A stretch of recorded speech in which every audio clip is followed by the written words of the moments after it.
सारा राज्यर समस्त शक्तिपीठ चलित वर्ष पार्वण को लेकर चलचंचल रही। यह हूँ पुरी जिला काकटपुर अधिष्ठात्री देवी प्राची तटरे माँ क्षेत्र। आज हूँ से पार्वणर नवरात्र षष्ठ दिनर पूजा। तीर कमान बेसरे माँ आज भक्त को दर्शन दौरान गोटे पटे माँ नवरात्र तीर कमान बेश ता सहित आज ये आश्विन मासर निशा मंगलवार जहाँ को नहीं संपूर्ण पीठ चलचंचल रही। आम सागरे जड़े महिला भक्त जोड़ी सहित आलोचना करवा। से आज माँ को पीठ को आसी माँ आशीष भिक्षा कर माँ विषय में किसी अनुभूति शुणा। आज्ञा नमस्कार, कि परिचय देवे।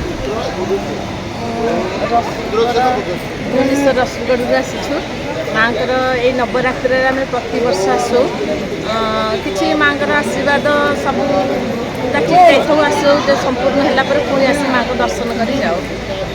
आज झीर एग्जाम भी अच्छी माँ को गाधुआ वस्त्र सब जाचिलु पुणी आनी स्नान सरीगला। भले भले माँ पूजा सरला। पूजा कला समय माँ अनुभूति उपभोग कलु। माँ को डाकला बेले वस्त्र फूल भी झरी पड़ा बहुत दुख लगा। जी आनंद लगे भी से प्रभु झीटी मोर IAS एग्जाम दूसरी क्वालिफाई कर इंटरव्यू दूसरी इंटरव्यू जो सफल देला पुणी आखिर मुझे निश्चित आसवि। आ माँ मोर दृढ़ विश्वास भी अच्छी सारिकी जाऊँ। जहाँ भावर कथा कहते भक्त जड़े कथा कहला नयन जो अश्रु झड़ी निश्चित भाव में देखा मिलता गोटे भावर कथा। से भुवनेश्वर आसर माँ गोटे पूर्ण विश्वास रखिंट। आज निशा मंगलवार रे पार्वण रे माँ को दर्शन कर निशा मंगलवार रे भक्त मैंने आसती आसिक डोरी बांधती और सालुकना संख्यार को डोरी बांधती माँ पाखे मानसिक रखती। सातघेरा परिभ्रमण करती। ये पार्वणर गोटे महान परंपरा ये रही। आम सहित से जड़े पुरोहित जड़े पूजक जोड़ी अच्छी सहित कथा कौन रही यार विशेषता। आज्ञा नमस्कार, टी परिचय शरद चंद्र दीक्षित माँ मंगला पूजक काकट। कौन कहे जो निशा मंगलवार रे जो अमला वृक्ष जो डोरी बांधार परंपरा कौन?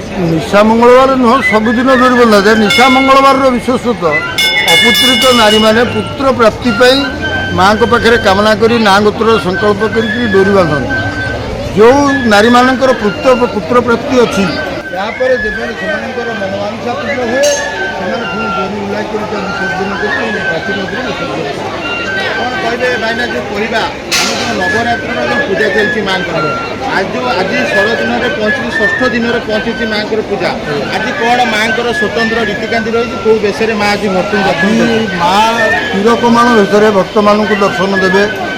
आज बर्तमान एपर्यंत माँ प्रतिष्ठा स्नान करपर्यंत कौन पूजा नीति कराए। गोटे रू 1:30 भितर सूर्य पूजा कर द्वारपाल पूजा तापर बल्लभ धूप षोड़श उपचार पूजा तापर हम सकाल धूपटा पंचापचार पुणी पुनश्च 2 पहर धूप से षोड़श उपचार पूजा कराई भंड धूप हम तापर अल्प किसी समय पहुड़ कर पुणी मंदिर पुनश्च खोला संध्या आलती कर संध्या आलती पर माँ पुणी पुनश्च स्नान करेंगे। स्नान कलापर से दिन भक्त मान राति स्नान नीति सरला माँ दुर्गा रत्नवेदी की विजय करेंगे महिषासुर को ठाब करने सेठू फेरला जगती पर मंगला और दुर्गा गुप्त भेट हम तापर माँ दुर्गा और मंगला मंदिर भर को जी भेष जो आज तीरकमान भेष अच्छी संपूर्ण भक्त मान खोल दि जाए दर्शक। जहाँ कहते भाईना यह हूँ एक परंपरार रीतिकांति जहाँ सत्य जुगे शास्त्र अनुसार थिला वर्तमान माँ मंगला पीठरे देखा मिली।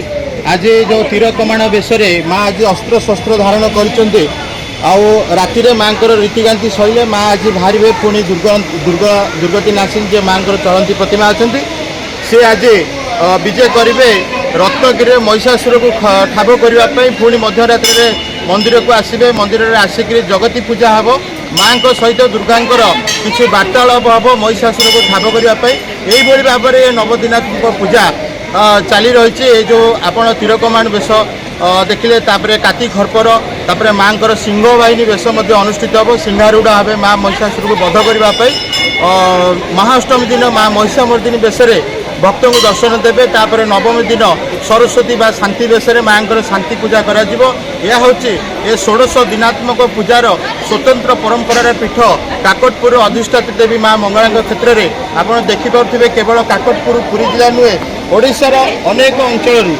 आखपाख अनेक अंचल भक्त मैंने छुट्टी आसुँच माँ पीठ को माँ पार्वण में माँ दर्शन करेंगे कृपा भिक्षा करेंगे और जेहेतु आज मंगलवार रही माँ बार और निशा मंगलवार व्रत रही आज भक्तर समागम वृद्धि पाइबार लगी और माँ दर्शन समस्ते श्रृंखलार सहित करुँच मंदिर प्रशासन तरफ व्यापक बंदोबस्त कर संपूर्ण 16 दिनात्मक पूजार ये काकटपुर संपूर्ण रीतिकांति काकटपुर मंगला मंदिर परिसर आर्य मिश्रा रिपोर्टर।